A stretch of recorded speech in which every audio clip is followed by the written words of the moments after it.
All right, good morning, everybody. Jim and I here. We hope you're enjoying our videos so far. We want to talk to you a little bit today about steps to starting a business and some ways that can help you when you're sitting down to start that process.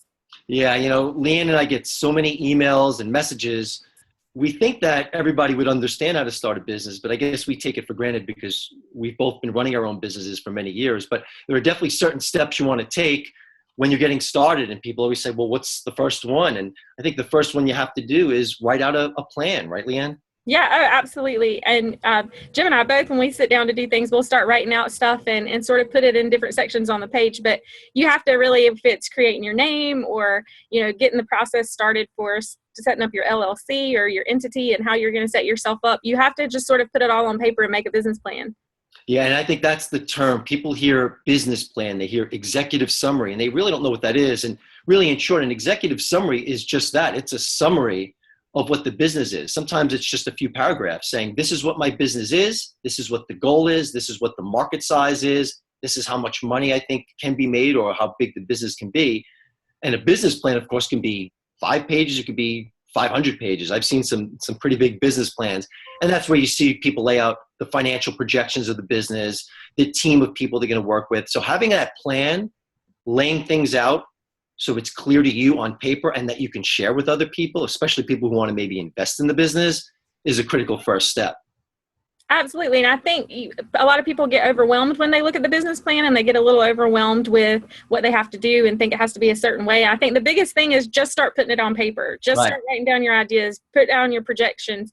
If it's a logo that you think you might want to design, put that over off to the side. Jim laughs at me all the time because I have all these colored pens and I write on paper. But if you looked at my notebook, you'd be like, oh my God, look at all this stuff that's in her brain. But I literally just start writing, and then you take that and you can organize it into better thought processes and an actual plan afterwards. Right. So basically, just get it down on paper. That's what you got to do. That's step one.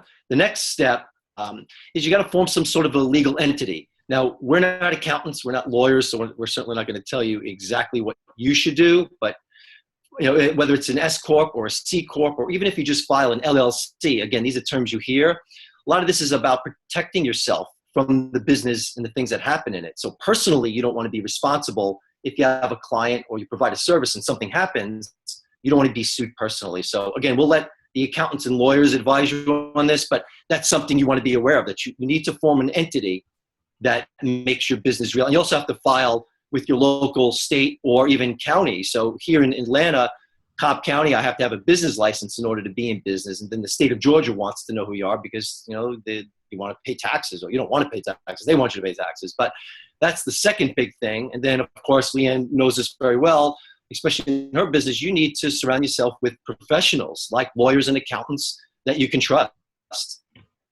Absolutely. And when you're looking for somebody like that, ask other people, ask different businesses, ask people that you know that own businesses, who they use, because that is such an important thing of who just don't go get an accountant. Make sure that you're finding one that is reputable and somebody that has helped other people that you know as well.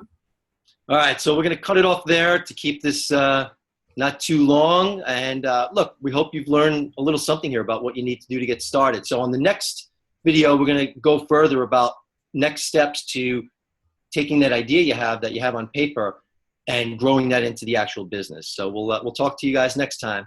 Absolutely. Y'all have a great weekend. Bye. Bye.